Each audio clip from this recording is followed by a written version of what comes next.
50 Shades 4 and Broken Moments. The sky over Lyria that night was so grey it looked as if someone had painted the air with ash. The tall buildings stood tall in the cold wind, the yellow streetlights scattered across the pavement like old memories. In penthouse apartment number 17, Amelia Warner stood by the window, her hands clasping a cup of tea that had long since cooled.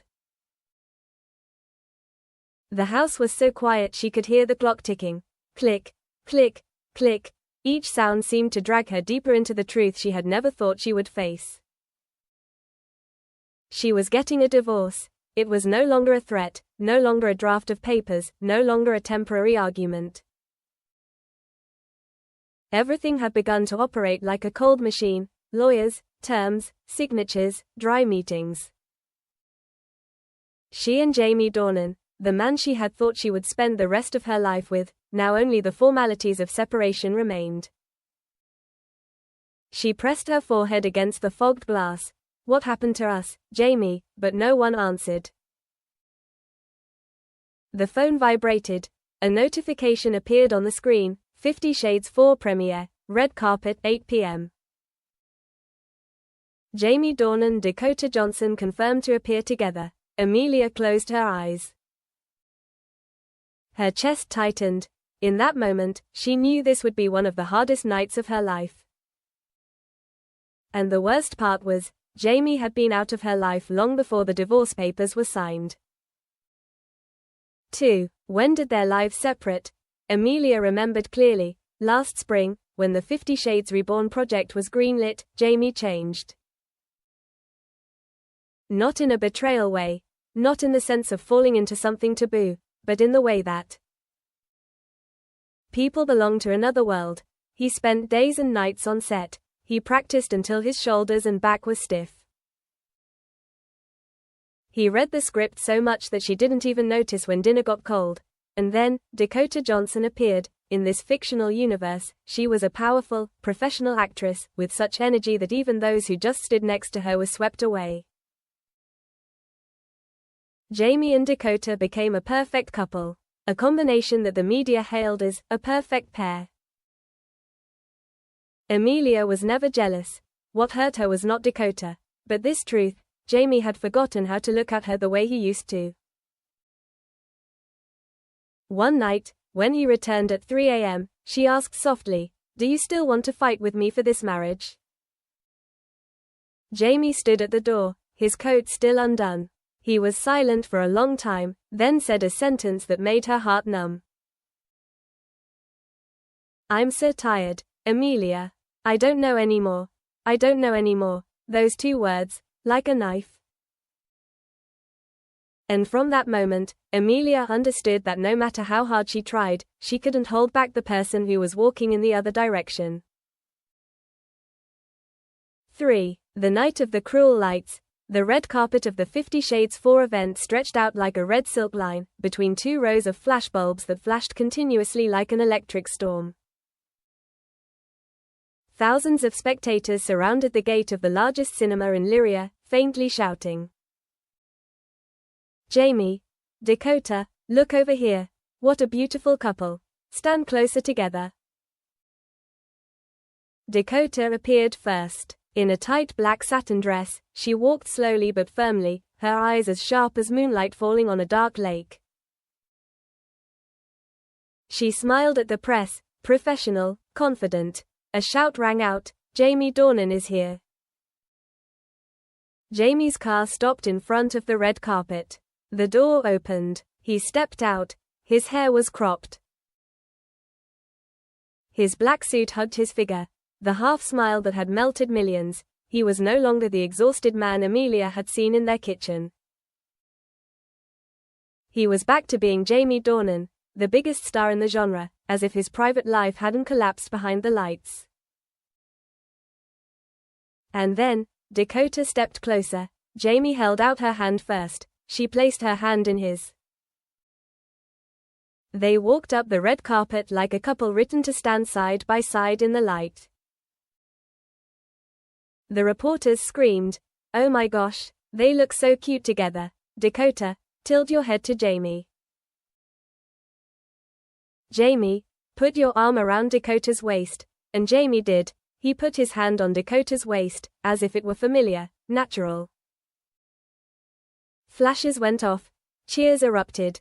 Unknown to anyone, a few blocks away, Amelia was sitting in her car, watching the live feed on the screen. And her heart clenched. Point 4. In the car stopped in the rain. She didn't want to go to the event. She didn't want to see this. But her lawyer said, "You need to appear." Silence from the media can be detrimental in the divorce process.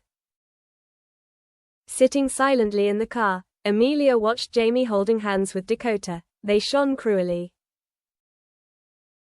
A question rang in her mind. Was that man still mine? Maybe not. Maybe long ago, before he signed the divorce papers. She closed her eyes, leaning her head back against the seat. She was used to pain, but not the kind of pain of seeing her husband walking with someone else. But the kind of pain of seeing him no longer belong to her. Point 5. The red carpet, where Jamie saw the hole she created. In the bright white light, Jamie still kept the smile of a star. He answered the interview, talked about the film, about the filming, about Dakota's professionalism. But the moment he least expected came when a reporter shouted, "Jamie, is your wife, Amelia, coming to the event tonight?" His heart stopped. Dakota glanced at him, surprised. Jamie swallowed. He replied, "My private life with Amelia, I would like to keep it private." The answer was correct. Not wrong, not too much, not too little. But his face, for just a second, showed a pained expression that the camera had caught. Dakota touched his arm lightly. "Are you okay?" Jamie pursed his lips, trying to return to his public persona. "I'm okay." But he wasn't okay. He knew Amelia was watching him somewhere. And he hated himself for knowing he was hurting her, even though there was nothing left between them to save. 6. When Amelia got out of the car, Amelia was offered a side exit, but she refused. If she had to face it, she wanted to stand right in the middle where the truth would be clearest. She opened the car door. The cold night wind blew across her shoulders. The flashes, the screams, the calls of Jamie's name tore through the air. When she stepped onto the red carpet, all the noise seemed to be suddenly compressed. Dakota turned first. Jamie was slower, and when his eyes met Amelia's, the world seemed to split in two. Memories flooded back. Morning tea in the kitchen. Days when he held her from behind. Nights when he wrote songs for her. Their laughter in the small room, his hand holding hers under the dining table. Everything was submerged under the cold water called present. Amelia did not cry. She just stood there, like a winter-turned human. Point 7. The moment the three met, the media immediately surrounded them. "Amelia, look here. What do you think about Jamie and Dakota together? Is the divorce because of the movie?" "Dakota, how do you feel about meeting Jamie's ex-wife?" Dakota took a step back. She didn't want to be in the middle of this battle. Jamie took half a step forward, instinctively, wanting to say something to Amelia. But Amelia shook her head very slightly, just a shake of her head, but it was enough to make Jamie speechless. 8. The words never spoken aloud. Jamie whispered, "Amelia, I'm sorry." She replied, her voice as soft as the wind. "Jamie, no one is at fault. It's just, we've come to the end of the road." Dakota turned away, leaving them space.